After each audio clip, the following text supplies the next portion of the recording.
Salut tout le monde, la table du foot est de retour avec un plateau spécial dirigeant de club, avec autour de notre table Chloé Pierre-Charles, présidente de l'Assaut de Saint-Pierre, club de Régional 2. Bonjour, présidente. Bonsoir, bonsoir à tous.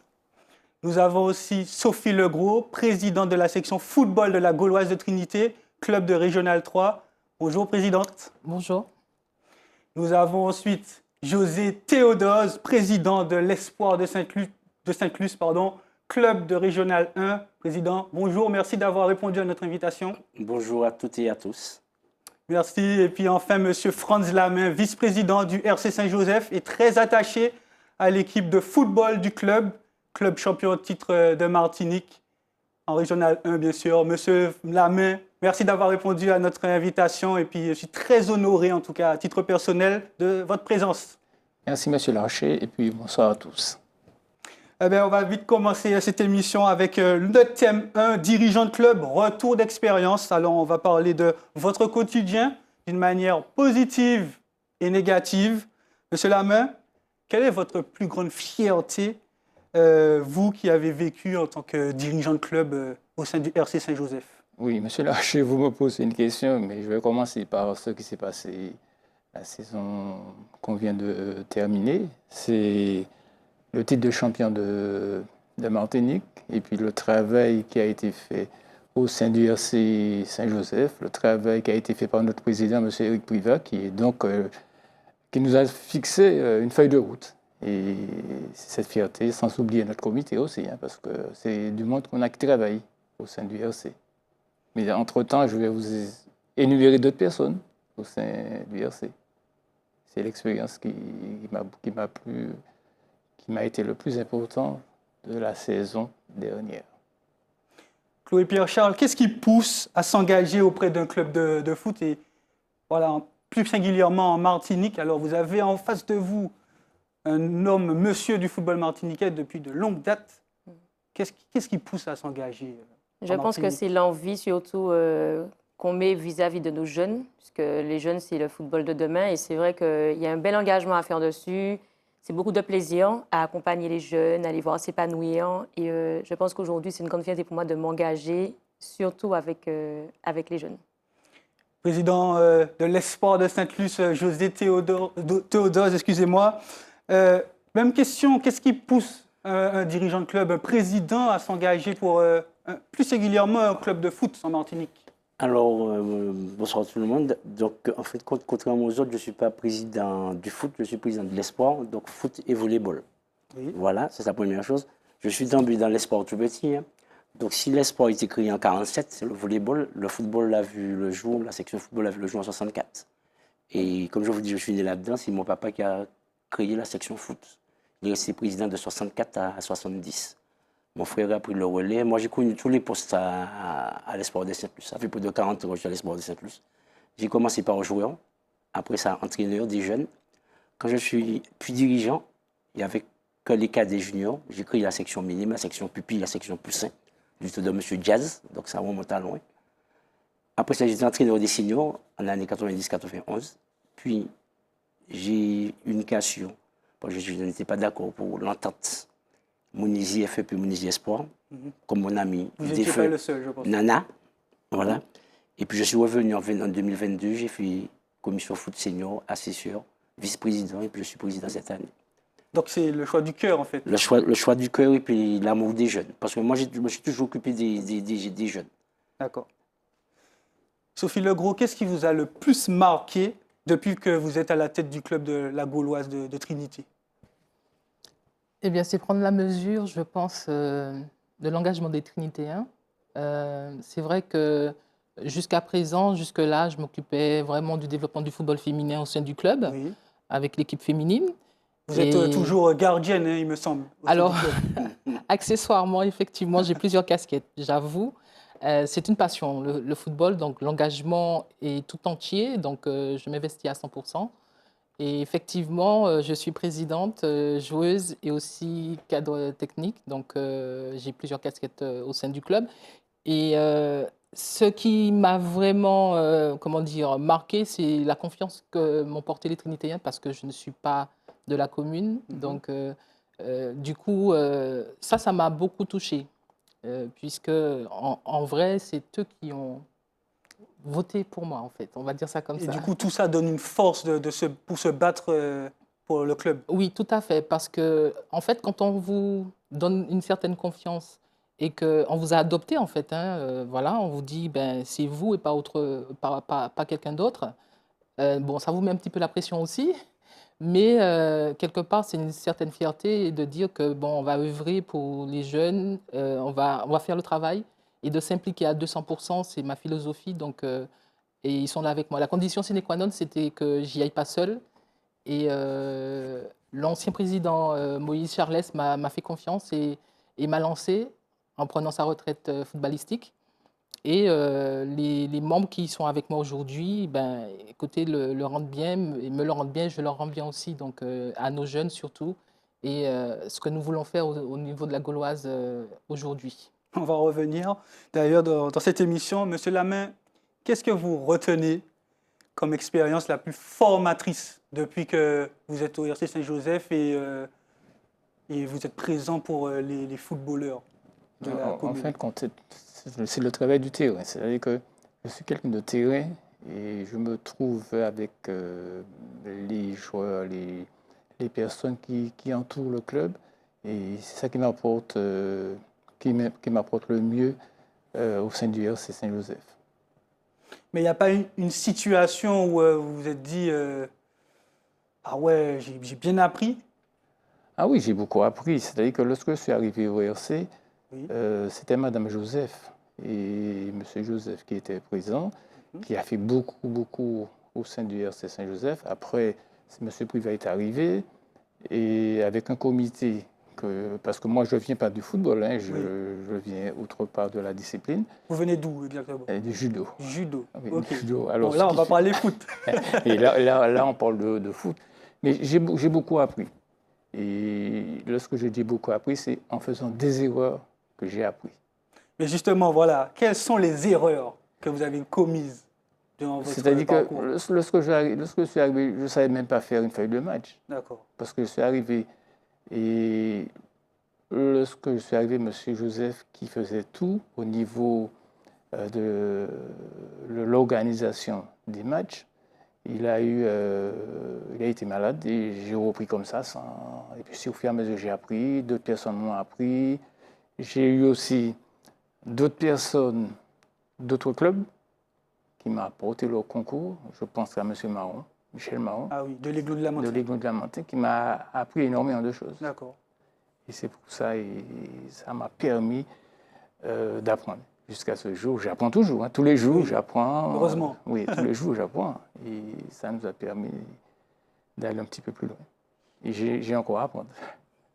J'espère pour vous. Ouais, j'ai encore à Chloé apprendre. Pierre-Charles, Ouais. même question. Depuis que vous êtes présidente de l'Asso Saint-Pierre, jeune présidente, qu'est-ce que vous avez appris pour Alors, le moment? Personnellement, j'ai surtout appris que je pouvais encore grandir humainement. Parce que c'est vrai que ça fait qu'1 an que je suis à l'ASSO en tant que présidente, mais c'est vrai qu'on ne réalise pas la dimension humaine d'avoir ce rôle de bénévole, où on se retrouve à faire beaucoup, voire énormément, même trop. Mais c'est là qu'on voit que finalement, quand on aime ce qu'on fait, on peut puiser vraiment intérieurement pour mettre en place des choses, savoir que je peux donner une direction au club, savoir que je peux gérer les finances, organiser, m'investir. C'est surtout humainement que j'apprends dessus. Après, l'asso, c'est aussi l'athlétisme, hein, c'est pas que le football, où il y a un gros travail à faire. Et c'est vrai qu'on n'a jamais assez de temps de tout faire, donc on fait des erreurs. J'apprends tous les jours, parce qu'en 1 an, je ne connais pas encore tous les rouages, même pas la feuille de match.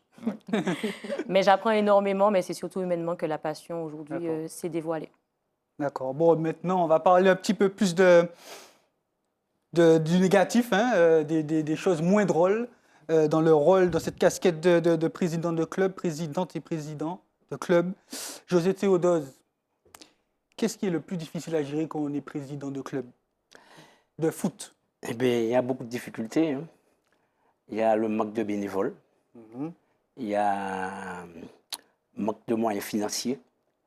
Et puis surtout, manque d'infrastructures. Ouais. C'est très difficile. Revenons sur le manque de moyens financiers. Est-ce que les comptes étaient ouverts depuis que vous êtes arrivé Alors là, cette année? donc on a mis un plan de route. Donc on a poursuivi avec le système de 4 commissions. Une commission quoi? foot senior, D'accord. présidée par Woodrow Fournier, que tu Oui. connais très bien. Oui. Une commission foot jeune, Audrey Timon. Une commission foot féminin, Slayton Largène. Oui. Et une commission volleyball, Michel Lefebvre. Et là, comme je leur disais, je ne suis pas président d'une commission, je suis président de l'espoir. Donc, les commissions me rendent compte. On essaie de faire une réunion du comité tous les 2 mois avec un bilan trimestriel, financier et tout. Là, on a mis les garde-fous au niveau, surtout foot senior. C'est là qu'il y avait de grosses difficultés parce qu'au niveau foot jeune, les jeunes paient leur cotisation. Donc, foot féminin, pareil. Donc, si les seniors, c'était compliqué financièrement? C'était compliqué financièrement, mais on a redressé là-bas. On a redressé là-bas, on travaille. Et on continue de travailler. Comme elle disait, on apprend. Donc, rien n'est acquis. Rien n'est acquis. D'accord. Il faut toujours remettre son bleu de chauffe. Oui. Voilà. Tout à fait. Mais la motivation, et puis le fait de voir les jeunes s'épanouir, ce qui me plaît le plus, c'est voir évoluer. J'ai vu évoluer différentes générations de football. J'ai connu la Ligue quand elle était à la rue Henri Barbe sauté en Séville. Après ça, à la rue Victor Sévéran, c'est l'ancienne prison, où il y a le tribunal là. Donc ça fait longtemps que je suis là-dedans, mais j'aime voir ça. Et progressivement, on progresse. Enfin, on progresse, on évolue. oui, on évolue, oui. Et j'aurais aimé, parce qu'au niveau de la Ligue, ce qui était valorisant pour les jeunes, c'est quand, au match où tous les minimes jouaient à 2h30, on levait de rideau des matchs seniors. Ça, c'était bien. Le match minime à 2h30, le match senior à 16h, c'était bien. C'est quelque chose à refaire, ça? Ah, j'aurais aimé. Parce que maintenant, les jeunes, là, ils se sont habitués à la lumière du soir. Donc, ils ne veulent plus jouer. Même les jeunes, ils veulent jouer au nocturne maintenant. Et Dieu seul sait. Pas. Ah oui, ah oui. Moi, j'ai connu le soleil de 7h du matin, hein, en jeune. Hein. Oh, c'est encore le cas, je pense. Oui. Ouais. Et parfois, quand il y avait le match minime à 7h30, on jouait à 9h encore le match junior après. Donc, maintenant, on tire le positif. Oui. Voilà. Ça nous permet de progresser. D'accord. Voilà. Chloé Pierre-Charles, est-ce que la période du mercato, c'est pas la plus compliquée dans une saison? Je ne pensais pas que c'était possible d'avoir autant de stress. D'accord. C'était très compliqué. Mon premier mercato, on a perdu de grands joueurs. Disney Arbo. Disney Arbo, entre autres. Ouais. C'était dur. J'espère que ce ne sera pas comme ça chaque année. Après, c'est vrai que le fait d'être resté en R2, d'avoir raté depuis la montée, ben, malheureusement, ça n'a pas été en notre faveur dans ce mercato. Durant cette période, le téléphone, il sonne tout le temps? Alors, toute l'année. Déjà? Mais dans le mercato, oui. Alors, après, c'est vrai que j'avais vraiment un staff dédié au mercato. Donc, dessus, je n'étais pas forcément sollicitée puisque mon staff, on a une confiance dessus. Et ils ont vraiment géré du début jusqu'à la fin. On se rendait des comptes une fois par jour avec le staff. Mais non, ça sonne tout le temps. Dans tous les cas, le téléphone va être H24 joignable. Sophie Legros, alors j'ai 2 questions à vous poser en une. Quels sont les défis à mener au sein d'un club de Régional 3, mais aussi, de la Gauloise de Trinité, hein, pour rappel, mais aussi au sein d'une équipe féminine de la Gauloise de Trinité qui a beaucoup de difficultés dans ce championnat et même dans toutes les compétitions du football féminin? Alors, je vais commencer par répondre sur la généralité. Effectivement, en fait, notre objectif, il est clair depuis la reprise en main un petit peu de refonte du club. C'est en Régional 3, forcément, c'est de remonter en Régional 2. Donc, cette année, nous avons Patrick Persin qui a souhaité rejoindre le club. C'est un enfant de Trinité, donc qu'il a ramené certains joueurs avec lui. Donc, de renom en plus. Hein. Oui, effectivement. Donc, effectivement, nous avons beaucoup de joueurs qui ont souhaité nous rejoindre cette saison. Le challenge n'est pas simple, mais il y a une certaine motivation avec le projet du club sur 3 ans. Et bien sûr de former, mais aussi pour former et avoir des jeunes qui viennent, il faut une vitrine, il ne faut pas se leurrer. Donc, ça passe par les seniors. Il fallait une équipe compétitive. Donc, l'enjeu, c'était aussi de faire une équipe homogène avec les joueurs qui étaient là la saison dernière, qui ont permis à la Gauloise. Parce qu'il faut savoir qu'en début de saison dernière, on a débuté avec 8 joueurs qui sont restés, les fidèles. Et par la suite, ça s'est un petit peu étoffé. On a pu avoir une vingtaine de joueurs. Et ils sont encore là, pour certains, pour la plupart, le noyau. Donc, trouver une équipe homogène avec les arrivants et ceux qui étaient là, ça, c'était primordial pour moi. Et avec l'arrivée de Patrick Persson, avec d'autres joueurs, avec aussi Steve Mélien qui revient au club en tant qu'entraîneur principal, avec Jean-Marie Clavelli, Oui. et puis Patrick Persson en deuxième coach adjoint, on pense pouvoir justement atteindre nos objectifs sportifs en ce qui concerne, en tout cas, les seniors. Voilà, les seniors. Maintenant, s'agissant des féminines, c'est beaucoup plus compliqué de cette vitrine, en fait. Pourquoi? Parce que je me suis rendu compte qu'il y avait une vraie difficulté de recrutement chez nous, de par nos antécédents sportifs, hein, il ne faut pas se leurrer. Moi, je suis très réaliste là-dessus. Maintenant, je sais que certaines joueuses ne se disent pas venir à la Gauloise, pourquoi faire? Parce qu'on est en bas de tableau, effectivement. Mais pour moi, c'est justement, le projet, c'est quoi? C'est de former. Donc, il y a des jeunes, je veux recruter des jeunes, mais aussi, il y a quand même l'aspect compétition. Donc, pour ce faire, j'ai besoin de joueuses expérimentées. Et c'est là que le bas blesse, c'est qu'on a le plus de peine et de mal à recruter, effectivement. Comme disait la présidente de l'ASSO en off, quand on va jouer un match et puis se prendre des scores sacs de fleuves, but, voilà, voilà. c'est vrai que ce n'est pas motivant. C'est décourageant même. Voilà, c'est décourageant. Mais ce que j'aimerais faire passer comme message aujourd'hui, mais Oui. pour tous les clubs féminins, et surtout pour les clubs qui se maintiennent et qui essayent de maintenir une équipe féminine comme Monsieur de l'Espoir, comme l'ASSO, et même RC Saint-Joseph, où cette saison tenté, ouais. ne sera pas engagée dans le championnat. ouais. Moi, j'ai passé 5 ans à Saint-Joseph, de très très belles années. Et pour moi, ça, c'était un choc quand même de ne pas avoir cette équipe en championnat. De dire qu'il faut donner envie aux jeunes de pouvoir chausser les crampons, que c'est un sport magnifique et qu'on s'y épanouit et que surtout dans les clubs, on trouve une vie, en fait, pas que le côté sportif, comme je disais, le côté humain est aussi important. Et c'est ce qu'on trouve chez nous et c'est ce que j'aimerais apporter. Il y a la partie sportive, mais aussi le côté humain. Venez à la Gauloise, inscrivez-vous dans les clubs du Sud, dans les clubs du Nord, là où il y a besoin de vous pour pouvoir justement aller chercher les clubs, les 4 premières, par exemple, les 4 premières équipes, aller les tétiller un petit peu pour qu'on ait un championnat beaucoup plus homogène. C'est ça. Voilà. C'est l'objectif le de tout le message monde, que je je pense. souhaite pas faire passer. Oui. C'est ça. D'un point de vue humain, Monsieur Lamay, quelles sont les décisions les plus difficiles à prendre lorsqu'on est dirigeant? C'est une question un peu générale, pas forcément pour vous. C'est très difficile de répondre, de prendre une décision. C'est-à-dire que moi, personnellement, comme on a un président, lorsqu'on a une décision à prendre, on se réunit. C'est-à-dire que le président et notre comité, il y a toujours un compromis. Et puis, à la fin de ce compromis, on sort avec quelque chose. Mais Vous avez une anecdote? non, je n'ai pas d'anecdote. Pas forcément? Non, pas forcément. Mais on sort toujours avec une réponse. Ok. Ouais, il faut prendre, Donc c'est la pensée collective. Ah oui, c'est la pensée collective. Parce qu'on a un organigramme au sein du IRC, c'est-à-dire qu'on a un président, on a un comité, Oui. derrière on a les responsables responsables de section, et on travaille ensemble. Le président, et assez souvent le président nous laisse prendre des décisions nous-mêmes en nous disant faites pour le mieux. Alors on essaie de travailler comme ça.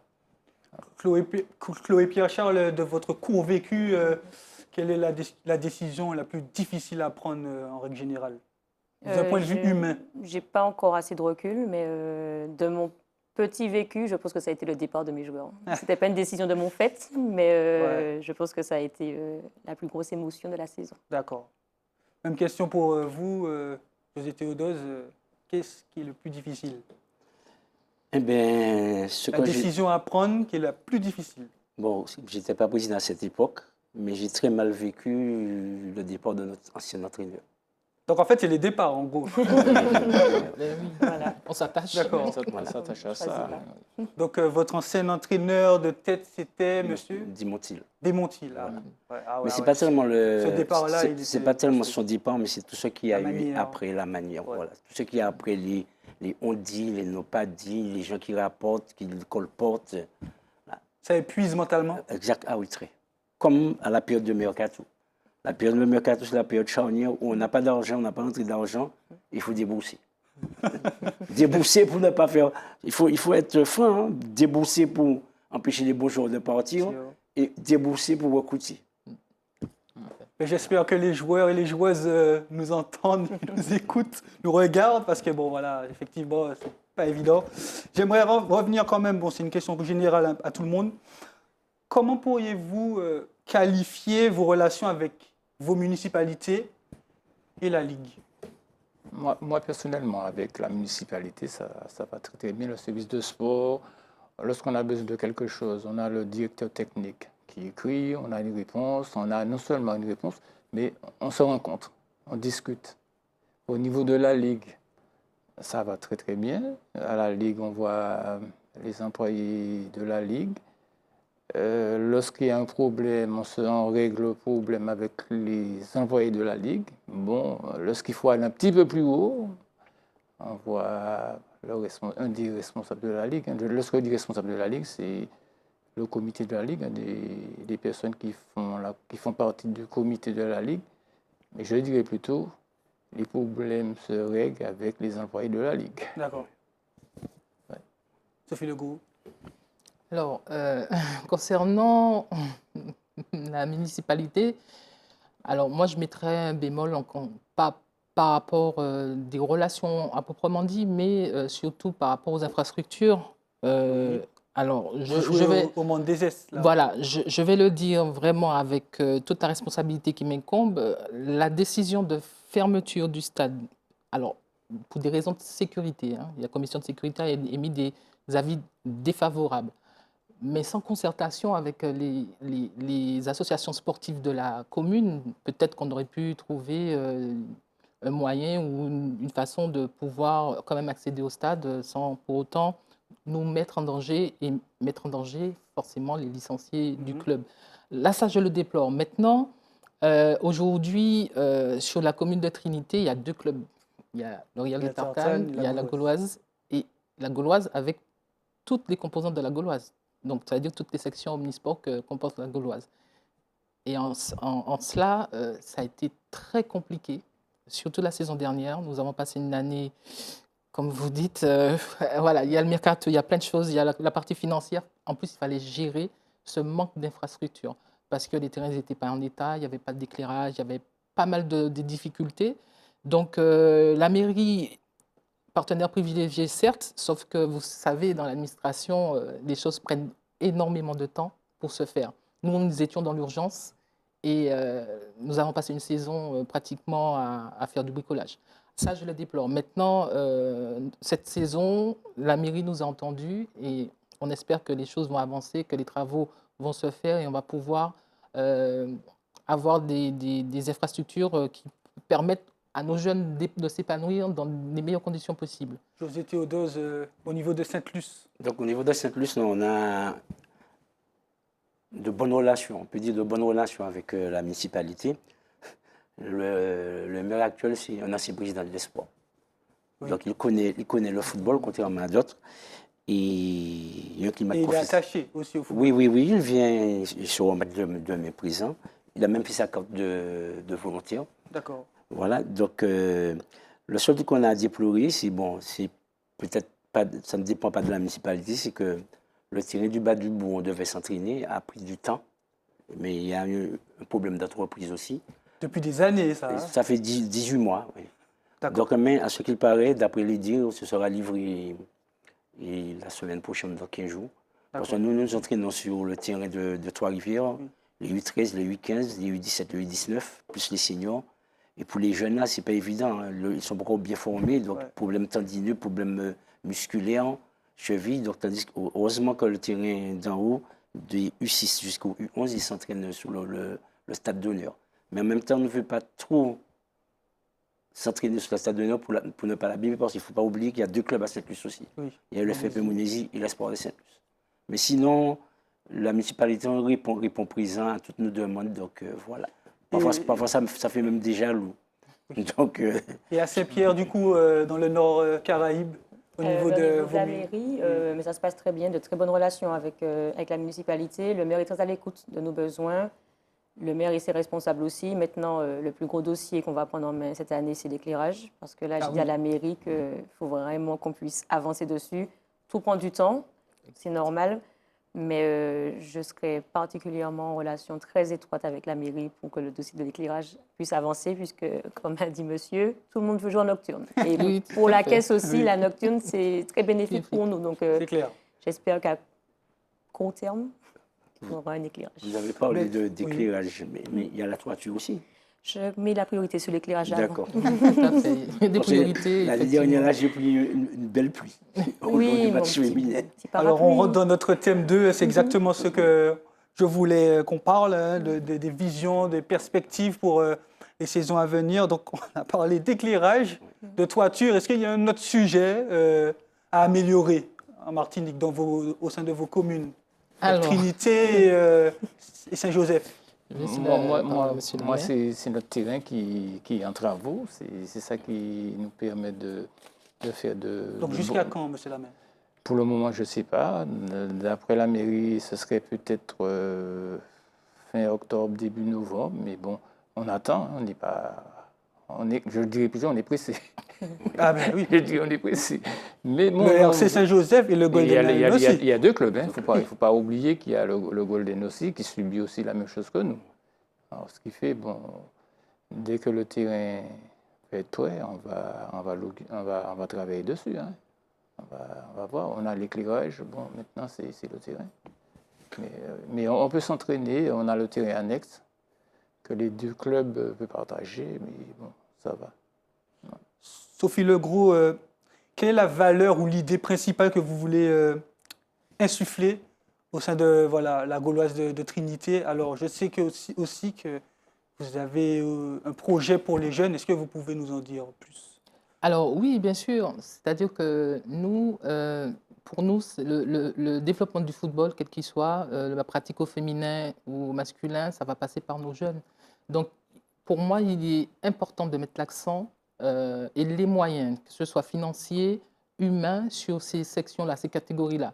Alors, en ce qui nous concerne, c'est mettre des éducateurs formés, donc mettre en place un parcours de formation pour tous nos éducateurs, peut permettre de ceux qui sont revenus, pour certains qui avaient déjà raccroché les crampons depuis longtemps, eh bien, de repasser les diplômes, puisque pour certains, ça faisait tellement longtemps qu'en fait, il faut renouveler tout cela.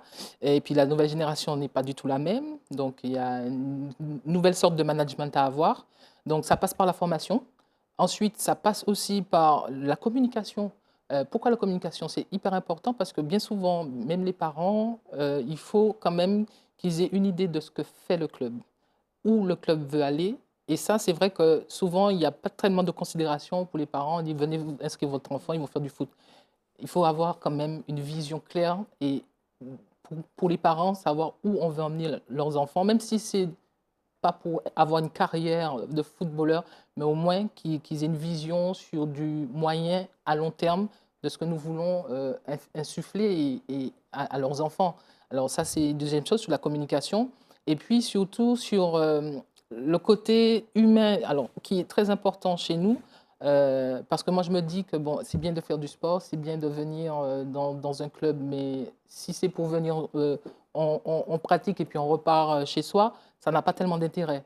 C'est-à-dire que les personnes qui portent le maillot du club, qui viennent, que ce soit en tant que cadre, bénévole, dirigeant, volontaire ou licencié pour la pratique, se sentent investis d'une mission. Alors, la mission de chacun est déterminée. Hein. C'est les joueurs jouent, les encadrants encadrent, les dirigeants dirigent. Les supporters supportent, les arbitres arbitrent. Ouais. Et c'est ça, c'est-à-dire que les formations pour tout le monde et avoir un certain, une certaine vision de valeur, de choses, de respect et de convivialité. Quand on vient à la Gauloise, on s'y sent bien. Moi, j'ai toujours dit aux licenciés qui venaient, ben, si vous ne vous sentez pas bien quelque part, c'est qu'il y a un souci. Donc, soit de le dire pour pouvoir améliorer les choses, de savoir où nous péchons, parce que nous n'avons pas la science infuse. Ce n'est pas parce que nous sommes les dirigeants que nous savons tout. On apprend tous les jours, même avec des années d'expérience. Donc, c'est ça. Et de s'y sentir bien, pour nous, il est très important.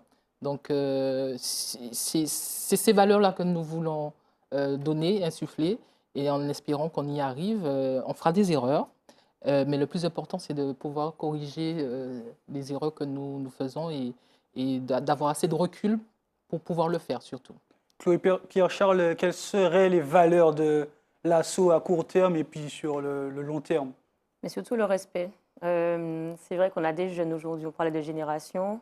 C'est très difficile, les jeunes. Et c'est pour ça que moi, je fais en sorte vraiment de rester au plus près des jeunes. Parce qu'en termes d'encadrement, ils demandent beaucoup. Ce sont les seniors de demain, mais voilà, il y a beaucoup de dérives aujourd'hui chez la jeunesse. Et ce qu'on veut mettre en place, et là, j'ai déjà dit ça cette saison aux éducateurs, ce sera le respect. Parce qu'il y a trop de dérives sur les terrains, les plateaux des jeunes, les U13, les U15, des gestes qui sont pour moi inacceptables qui se font lors des matchs.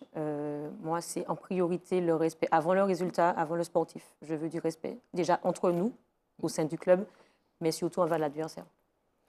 José Théodose, quelle place accordez-vous justement à la formation des jeunes et puis au football pratiqué par les femmes aujourd'hui? Alors, on va commencer par les femmes, donc je vais me lire, hein, parce que j'avais fait une petite note. Avec grand plaisir. Alors, au niveau de l'espoir, nous avons aussi dans l'association un rôle social à jouer.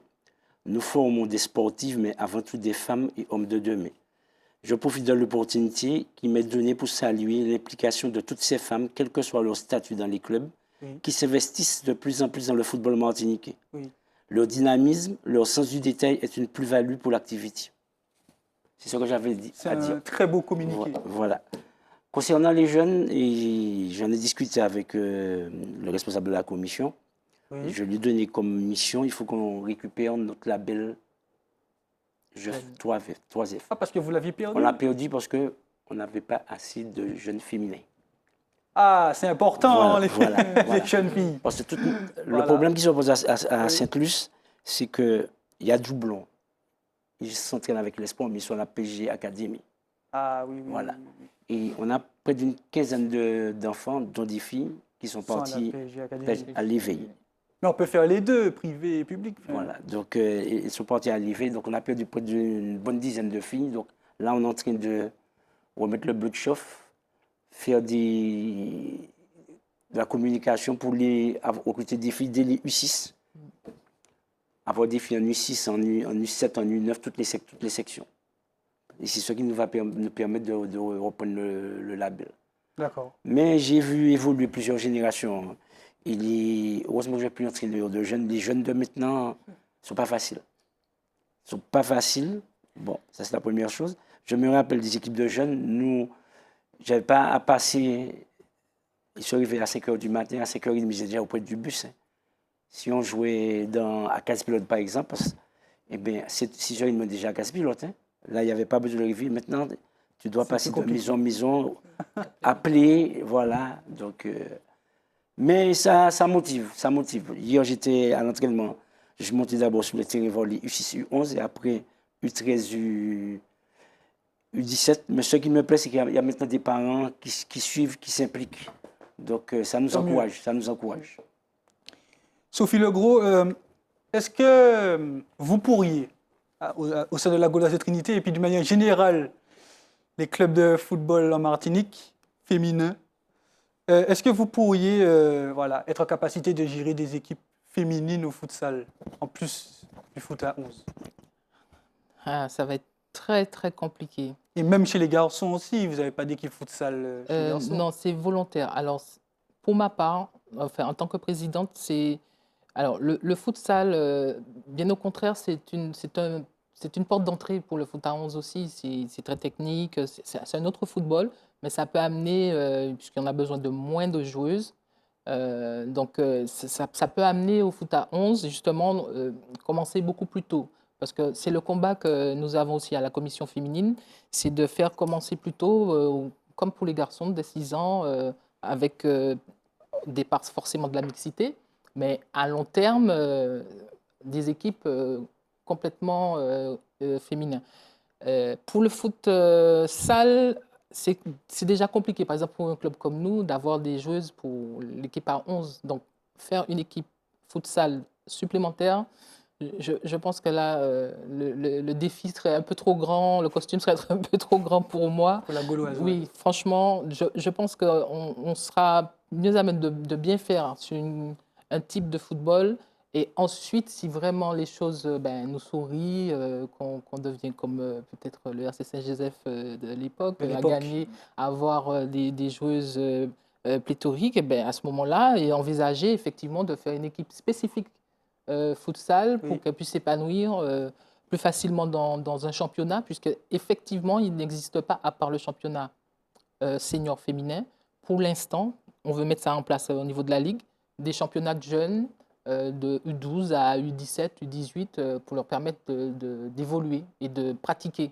D'accord. Puisqu'il faut savoir qu'il y a une chose aussi qui nous freine en Martinique, c'est le nombre de U16, U17 qui peuvent évoluer en équipe senior. La fédération avait, l'année dernière, il y a 2 ans, je crois de ça, voilà, retourner un petit peu de dire, on ne met pas de limite à ces joueuses.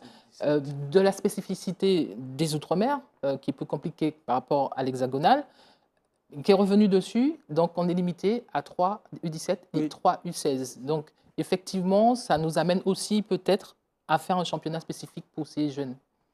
Chez les garçons, en futsal, que ce soit senior ou bien jeune, est-ce que ce serait possible pour le RC Saint-Joseph d'avoir une équipe futsal? Comme le Golden Lion, par exemple, ils essayent de pour le moment, en place une équipe. Pour le moment, mon président n'en a pas parlé. On essaie de rester avec l'équipe senior et surtout apprendre aux enfants le respect avec notre directeur technique, M. Alan. Ce qui se fait, c'est-à-dire que lorsqu'on a des enfants, lorsque nos enfants, les enfants du RC qui arrivent, les apprendre à dire bonjour entre eux, déjà aux parents, aux visiteurs, et essayer de continuer. Et le souhait qu'on a au RC, c'est essayer de faire voyager toutes les sections pour voir ce qui se passe à l'extérieur, pour qu'on puisse apprendre à voir des choses et prendre ce qui est bon et revenir avec. C'est le souhait du comité et du président. Pour le moment, c'est ça. Faire des partenariats avec des équipes de l'Hexagone ou de la Caraïbe, par exemple? De la Caraïbe aussi, c'est ça. Surtout faire voyager pour voir comment ça fonctionne autre part. Madame Pierre-Charles, à Saint-Pierre, et puis avec votre vision de jeune présidente, d'une manière générale, quels sont les grands défis du football martiniquais aujourd'hui? Les grands défis en général? Dans votre club et en général? Déjà, au niveau de l'ASSO, pour l'équipe senior homme, ce serait monté en régional 1, c'est l'objectif. Cette saison, pour la partie de la section féminine, on avait l'entente avec le RC Saint-Joseph. On a réussi aujourd'hui à revenir avec une équipe 100% ASSO. On n'a toujours pas suffisamment de filles, mais en tout cas, on a de quoi se présenter avec notre équipe de l'ASSO. Donc ça, c'est aussi une réussite, contrairement à l'année dernière où on a dû aller chercher à mettre en place l'entente. Et donc moi, je vais parler qu'au niveau de l'ASSO. Du coup, au niveau du football martiniquais, président? C'est-à-dire? Qu'est-ce qu'il faudrait améliorer, par exemple? Quels sont les grands défis du football martiniquais? Alors, cultiver la formation de nos jeunes footballeurs, ne pas s'arrêter, c'est un perpétuel recommencement. Les infrastructures, les infrastructures. Multiplier, déjà améliorer l'existant et puis essayer de, je ne sais pas, travailler avec les collectivités, mais il faut davantage d'aires de jeu. On n'a pas besoin de tribune, je parle d'aires de jeu. C'est-à-dire, comme M. Lamé disait, les voyages forment la jeunesse. On peut prendre ce qui est bon et laisser le mauvais côté. Parce que nous, le manque de terrain, on est obligé de faire des entraînements de jeunes le mardi, alors qu'ils sont en classe, le mercredi, le jeudi. Donc avoir tout le monde au même plateau, mais c'est des infrastructures. Problème d'infrastructure. Donc pour que le football martiniquais progresse, il faut que les infrastructures progressent. Progresse, et puis un perpétuel renouvellement, recommencement de la formation des jeunes, formation de l'école de football. Mais ce n'est pas au niveau du football seulement, hein, au niveau d'autres sports. Comme on a le volleyball à l'espoir, les infrastructures aussi, hein, ils doivent être améliorés. Après, j'aurais aimé revenir quand même sur un sujet très important au sein du football. Il y a même la Samaritaine qui a eu ce problème-là aussi. C'est l'aspect financier. Alors, C'est un vrai défi aussi, ça. C'est un vrai défi parce que ce soit le football ou des associations, si on n'a pas de finances, on ne peut pas faire de belles choses. Et c'est important et c'est très difficile parce qu'on pouvait trouver des sponsors, mais si on ne peut rien donner aux sponsors, ils ne viendront pas à nous. Et aussi, on manque de bénévoles. Et qu'est-ce qu'un sponsor veut recevoir, du coup? Ce serait l'image du club. L'image du club. Comment je pourrais expliquer ça? C'est-à-dire que vendre le club et le sponsor viendra aussi. Si on ne peut pas faire ça, il faut avoir de la finance déjà pour faire ça. Sans finance, on ne peut rien faire au niveau du club. C'est un pari gagnant-gagnant. C'est gagnant-gagnant. Comme on dit, la main qui donne reçoit. Ah oui, le sponsor va investir, mais il va avoir son image de marque. Oui, aussi. Alors, je vais rebondir sur ça, comme l'aspect financier, effectivement, n'a pas été beaucoup évoqué, mais c'est le nerf de la guerre, nous le savons tous. Oui. Nous sommes tous aux affaires et on sait au quotidien à quel point c'est important pour pouvoir justement, ne serait-ce qu'au quotidien, gérer un club. Effectivement, il y a, je pense, quand vous parliez de défis dans le football en général ou féminin, c'est l'image. Moi, je pense qu'il faut aussi, il y a toute la partie infrastructure, toute cette partie financière, tout ça, mais il y a aussi l'image du football qu'il faudrait changer. Je prends un exemple simple. Moi, j'ai des parents que je souhaite qu'ils amènent leur petite fille au football. Pratiquement 90% d'entre eux me disent non. Ma petite fille, mon Dieu, avec toutes les violences qu'ils voient à la télé, même ne serait-ce que de notre football amateur, ça fait peur. Et je sais que la société martiniquaise est aussi, on vit dans cette société-là, donc on a aussi ces jeunes qui pratiquent, qui ont aussi cette certaine violence qu'il faut, à mon avis, qu'on ne pourra pas changer si nous n'avons pas des bénévoles qui sont formés, des cadres qui sont derrière et des infrastructures aussi. C'est-à-dire qu'il faudrait une mutualisation des moyens humains et financiers, des collectivités, des écoles, des clubs sportifs, de tous, en fait, pour amener notre jeunesse à ce que, qu'on ait vraiment la pratique sportive. Messieurs, dames, quand vous démarchez les sponsors, qu'est-ce qu'ils demandent, les sponsors?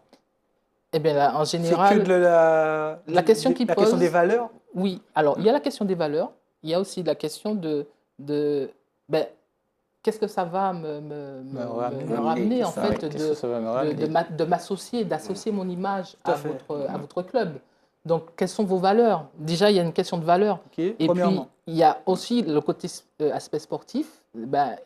Justement, pour les clubs qui sont un peu moins bien lotis, forcément, leur côté compétition, justement, c'est de leur faire comprendre qu'avec leur aide, justement, on ne peut que progresser, puisque la partie financière permet d'avoir du matériel, d'avoir des équipements, d'avoir certaines choses pour pouvoir justement mettre ces moyens-là sur les sections qui peuvent apporter quelque chose sportivement. Parce qu'il y a plusieurs aspects.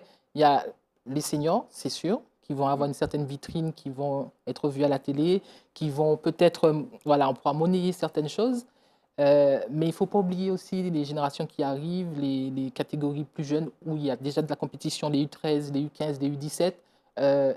Là, c'est leur dire que c'est sur cette génération-là qu'il faut se porter et c'est eux qui vont faire demain. Donc l'avenir, c'est les jeunes. Oui, on peut parler de valeurs, on peut parler de vitrines, de résultats et tout, mais l'avenir, c'est les jeunes. Oui, c'est ça. Et les femmes aussi. Chez les femmes, c'est encore plus vrai, vu qu'elles commencent plus tard. C'est-à-dire quand on arrive à 20 ans au foot et qu'on n'a jamais pratiqué, c'est plus compliqué. Donc si on amène cette approche des sponsors, des partenaires, parce qu'en fait, sur la partie financière, il y a 3 aspects qu'il faut avoir. Il y a la partie sponsoring, dont on va chercher ben, les gens de la Les amis. commune, voilà, ça, c'est une partie, mais il y a aussi la partie autofinancement du club. Pour ça, il faut des bénévoles pour pouvoir mettre en place des actions pour pouvoir récupérer de l'argent. Il y a ça aussi. Et les infrastructures, quand on a, par exemple, je prends le cas de la Gauloise, nous n'avons pas de stade pour accueillir. On reçoit à Sainte-Marie, à Mont-des-Esses.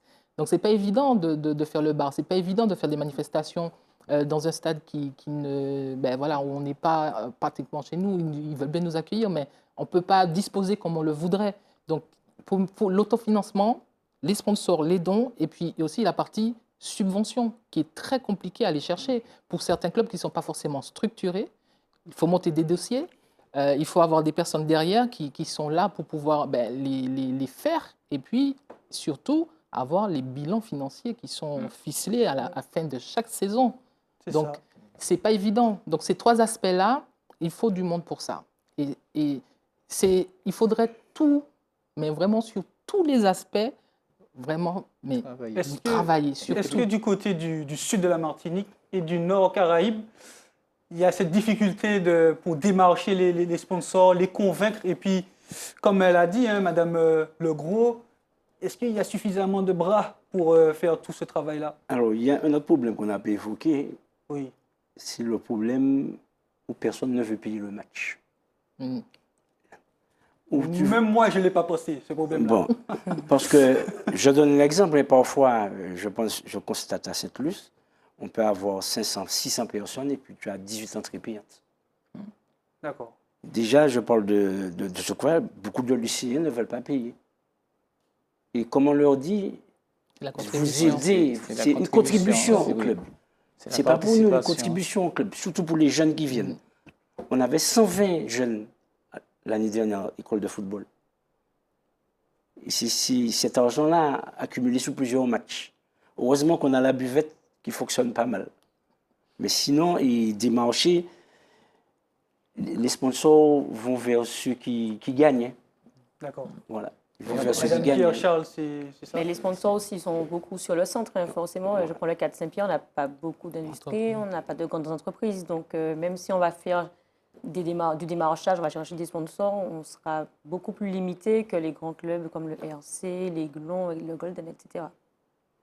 Monsieur Lamain, un commentaire?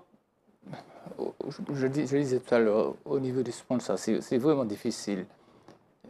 Il faut leur donner quelque chose pour qu'ils puissent vous donner. Et c'est très compliqué, je peux vous dire que c'est très compliqué. Même le RC Saint-Joseph a du La mal. partie financière est très difficile. Je peux dire que mon président travaille énormément et des fois je me demande comment il fait pour dormir. Moi, je me rappelle pour le premier voyage à La Roche-sur-Yon, oui. Je crois qu'il y avait une cagnotte, hein, Lecce, il me semble. Ou bien Bastia, je ne sais plus. Oui, c'est les supporters et puis d'autres personnes qui nous ont aidés. Qui nous ont aidés à partir, à faire tout ça. Les sponsors sont tellement sollicités aussi que... C'est la crise aussi. Donc, est-ce qu'il faut attendre davantage sur les supporters? Oui. Je sais qu'il y a des clubs de supporters en Martinique, comme la Samaritaine, le club colonial, et peut-être j'en oublie. Ils sont très présents au sein de leur club. Hein. Alors moi, au niveau de ça, je ne leur demande pas. Ce que je leur demande, c'est de payer leur match. Parce qu'on a à peu près chaque match, et surtout quand les grandes équipes viennent, M. Lam peut le dire, on a dit, écoutez, le RC, il n'y avait pas, la tribune était remplie, la tribune de 500 places. Donc ils paient leur match, c'est une contribution pour le club. On a 13 matchs à domicile. Donc ça fait déjà une bonne contribution pour le bilan financier. Et vous êtes en R1, oui, donc imaginez en R2, en R3 et chez les filles. Moi, c'est simple, ils peuvent enjamber. Donc, En plus de ça, en R3, chez l'Espoir, c'est en R3, les matchs se font le dimanche après-midi. Donc c'est encore plus dur. C'est très difficile. Tout à fait. Très difficile. Quand tu sais que tu as Ligue 1, Ligue voilà, exactement. à la télé aussi. Championnat d'Angleterre. C'est vrai que cet aspect des choses, effectivement, il faut trouver peut-être le moyen de rendre beaucoup plus attrayant les divisions inférieures où il n'y a pas forcément d'entrée de tickets. Donc, inciter les clubs à le faire, certes, mais pour ce faire, il faut des bénévoles, il faut quelqu'un à l'entrée, il faut la sécurité, il faut quelqu'un à la caisse, il faut la buvette. En fait, mobiliser les personnes le dimanche, c'est pas évident. C'est très compliqué. Et voilà, c'est très compliqué. Et quand vous avez deux équipes seniors les seniors hommes en R3, où justement les matchs se font plus le dimanche que le samedi, et une équipe senior féminine, pareil, le dimanche et à la aussi, même heure. et Ça se à la bouscule. même heure, ça veut dire qu'il faut trouver double bénévole parce que vous avez les matchs à la même heure, et donc c'est vraiment pas évident. Donc cet aspect des choses là aussi complique la recherche de sponsors le dimanche après-midi qui vient au match, qui va voir la Qu'est-ce qu'il va voir banderole, la pancarte, c'est ça. voilà, qui va. Donc, alors, on peut s'aider aujourd'hui. On a beaucoup plus de chances qu'avant. Comme moi, j'ai commencé le football en 92, tout ça n'existait pas. Donc, on a les réseaux sociaux, on peut communiquer, on peut trouver des moyens de communication et de faire passer les valeurs, les messages que justement la convention conclut avec le sponsor. Mais il y a quand même cet aspect conclusion. voilà, de public qui vient au match ou pas. C'est surtout ça. C'est vrai que les gens sont réticents à payer, effectivement. Ça, il faut redonner une culture de s'investir. C'est la contribution du supporter, en fait. Et puis aussi, peut-être donner d'autres, aujourd'hui, avec les moyens que nous avons, le maillot du supporter, les goodies, les petites choses. Mais ça, il faut de On l'argent. va conclure sur, Voilà. on va conclure sur ces mots. En tout cas, merci à toutes et à tous d'avoir répondu à mon invitation. Merci à toutes celles et ceux également qui ont contribué à la réalisation de cette émission, cette 4e table du foot. Elle était passionnante, mesdames, messieurs. Merci à toutes et à toutes d'avoir répondu à mon invitation sur Zitata TV. Et puis à très bientôt dans la table du foot. Merci. Merci. C'est un plaisir.